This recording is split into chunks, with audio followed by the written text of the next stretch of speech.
from Luzon, Visayas at Mindanao, pati sa abroad at sa ibang bansa. Isang napakagandang umaga po sa ating lahat mga ka-farmers, mga ka-viewers. So sa umagang ito ay nagpapapaitas po tayo ng ating talong na Calixto F1, kung saan mga ka-farmers ay marami ng beses natin itong napipitasan. Okay, maraming nagtatanong sa akin, magkano na daw ang kita natin sa ating 3,001 kapin-kapuno na talong. Okay, so share ko lang po sa inyo mga ka-farmers, no? Hindi ko man po ito nabilang ng maayos. Ay nakakuha lang po tayo din ng malapit na mag 5 tons. Okay, so yung 5 tons natin mga ka-farmers na talong na nakuha natin din may harvest tayo na isang harvest na 1,001, tapos may 800, may 700, so 2,500. So ang marami yung harvest lang na tag 500, tag 300. So 5,000 5 tons na mga ka-farmers, siguro kasama ngayon mga 5. Actually nagpapapitas tayo ngayon nasa mga 400 to 500 kilos ang ating pinipitas. So mga 5,300 na ang ating mapitas din. So ang kilo mga ka-farmers pinakamababa sa ating 5,000 tons 90. Okay, ang 90 times 5,000 lang, so meron ka ng 400 mga ka-farmers. So sa 3,000 natin kapuno, kasi maganda ang presyo ngayon, yun ang ating kinikita. Okay, so sabihin nila, sir, kahit ano lang, wrap lang. So yun po mga ka-farmers, pag maganda lang ang presyo. Pero pag halimbawa ay mura lang ang presyo, 20, kunti lang ang kita mo. So ito na ang ating talong, malaki na ang puno. Yan, may mga bunga pa din. So mataas na ang ating puno ng mga talong, mataas na ang kanyang katayuan. Happy. Kulang-kulang na lang mga ka-farmers na malalagpasan na ang tao. Yan. So yun na po, no? So nagpapapitas po tayo ngayon. So kung meron silang mga kasi malapit na mag-5 tons ang tinakuha, kung makakuha sila kanyon mga 400 to 500, ayan, nas mga 5,003 na. So ang good lang yun mga ka-farmers, hindi kasama yung mga sime. Kasi ang sime din ay kunti lang. Okay, so sa nagtanong, yung may nagtatanong ba, may pera ba sa pagtatanim? Yes, basta alam mo lang mga ka-farmers ang mga dapat gagawin din. Pero pag hindi mo alam mga ka-farmers, gusto mong magtanim, ang may share ko lang po sa inyo, kunti lang ang itanim mo, wag mo masyadong palakihan kasi magasto ang magtatanim ng talong at saka ampalaya. Except lang sa ibang mga variety tulad ng okra, kunti lang gasto, kalabasa, upo, pepino, sitaw, kunti lang ang gasto. Pero pag itong variety na to mga ka-farmers, malaki ang gasto mo. Kaya nga ang sabi ko kunti lang. Okay, sana po mga ka-farmers nakapagbigay po ako sa inyo, no, ng tips kung may pera ba sa pagtatanim ng talong. Ang sagot ko yes, meron. Tapos magkano daw ang ating kikitain? So ang ating tanim 3,001 lang. Tapos ang isang hektarya mga ka-farmers, alam nyo, share ko lang po, ay maglalaman po ng 9,600 kapuno. Yun po ang laman sa isang hektaryang taniman ng talong. Okay, so ang tanim natin 3,000 lang. So ibig sabihin mga ka-farmers, kulang pa itong mga 6,000 kapin kapuno para mag isang hektarya. So yun na ang kinikita natin mga ka-farmers, 400 kapin na.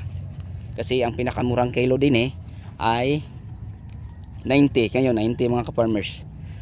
So na yun, no? Tingnan yung bunga sa ilalim mga ka-farmers, napakadami pa itong bunga nating makikita sa ilalim.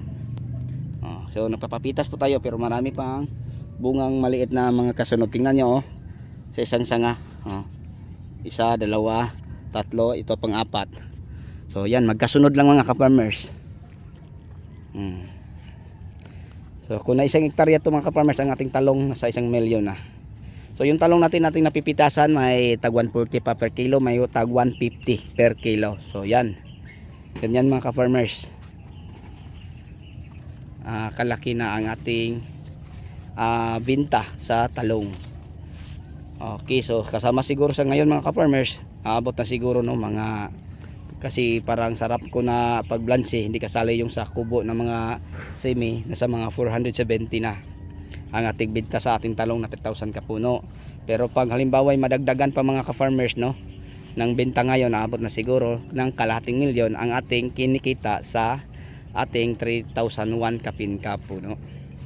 So yun po mga ka-farmers, mga ka-viewers, may share ko sa inyo sa umagang ito, patungkol po sa mga request video ng ating mga kasamahang mga farmer o balak magtatanim.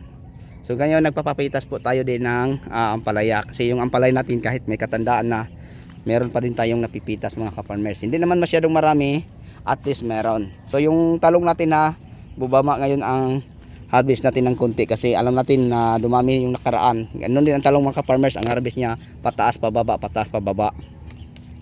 So mga makaharvest sa sunod, konti lang, sa susunod mararami na naman uli. So ganyan ang ugali ng talong mga ka-farmers. Okay, kaya sa lahat ng mga gulay, kung ano ang pinaka favorite kong gulay na itanim, itong talong mga ka-farmers, at saka ampalaya. Hindi siya mawala sa akin. Then kamatis, mga bell pepper, bago pa ako magtanim ng mga ibang crops. Kasi ang talong madaling pitasin, ang ampalaya madaling pitasin. Samantalang kapag magtanim tayo ng sele, may mga panahon na mura lang, naku, napakatagal ang pag-harvest.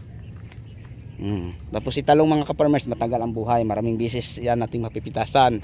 So maraming beses natin siya mapagkitaan. So yun po ang kagandahan mga ka-farmers pag magtanim po tayo ng talong. Ano? Kita nyo mga ka-farmers, ang planting distance natin ay sobrang luwang ang ating daanan pagitan sa gitna. Pero hirap mga ka-farmers pasukin. Tingnan nyo. So tatalian lang natin mga ka-farmers, yung mga sangang bumibigay. So marami na. So ito ang marami mga ka-farmers, mga bungang kasunod na mga maliliit, yung mga ganyang kalaki. Okay, so bago tayo magtapos mga ka-farmers, mga ka-viewers, ulitin ko, isang napakagandang umaga po from Luzon, Visayas at Mindanao, pati sa abroad at ibang bansa. So abangan nyo lang mga ka-farmers, ang mga iba pang mga video na ating i-upload dito sa ating YouTube channel. So pwede tayo mga ka-farmers gumagawa ng mga video kung anong gustong i-request niyo. So yung talong natin, ganyan na siya katangkad, kataas. Tapos yung mga bunga mga ka-farmers, ayan. Kasi bago to natin ito pinipitasan. So ganyan mga kasunod. So ito ang marami mga ka-farmers na ating nakita na kasunod. So ang talong ang harvest natin pataas pababa, pataas pababa. Hindi parang spaghetti pababa. So yun po ang ugali ng mga ka-farmers. Pag dumami ang marami ng bunga, tapos papalakihin na niya, maghinto siya ng pagbulak. Pero pag halimbawa ay maubos na ang mga malalaking bunga, yan tuloy ang mga maliliit na bunga. Yan tuloy ng mga ka-farmers. So ito ang ating asahang dumami. So susunod nasa mga 400 to 500 lang. Then tapos pataas 800. Baka sa susunod pa mga ka-farmers ay kaya ng 1 tonelada uli. Okay, so mega love shoutout po sa mga new subscriber nating mga OFW, mga viewers natin dyan sa ibang bansa, sa inyong lahat, mga nag-subscribe at saka sa nag-subscribe, sa mga viewers natin dyan dito sa ating bayan at saka sa ating bansa, at mga subscribers, sa inyong lahat at sa inyong walang sawang suporta, maraming salamat po mga ka-farmers, mga ka-viewers. Hanggang sa muli, ako na po magpapaalam. Thank you for watching. See you next vlog. Bye bye po mga ka-farmers. Abangan nyo ang mga susunod pa nating i-upload. So may mga latest video tayo mga ka-farmers na i-upload ngayon kung paano tayo magawa ng simpleng balag sa ampalaya. So meron na ako mga ka-farmers, dahil walang signal ngayon, yan hindi tayo nakapag-upload. So abangan nyo, kasi ibinahagi ko ang tekniko kung paano gumagawa ng balag o trellis sa ating ampalaya. Yung simple lang balag tapos matibay. Alam niyo ba kung mga ka-farmers, kung mga ka-viewers, bakit matibay? Dahil ang gamit po natin ay tie wire, katulad nito mga ka-farmer. So tie wire ang ating gamit. So kulang-kulang na lang mga ka-farmers ng kunti, makaabot sa itaas. Tingnan nyo, lagpas tao yan mga 6 feet ang taas sa ating tie wire. Pero kita natin kung gaano na po din kataas ang ating talong. Okay, so yun po mga ka-farmers, mga ka-viewers. Abangan nyo lang ang teknik ko sa paggawa ng trellis or balag para gapangan ng ating ampalaya. Okay, so sa inyong lahat, mga ka-farmers, mga ka-viewers, maraming salamat po. Bye-bye and God bless. Thank you.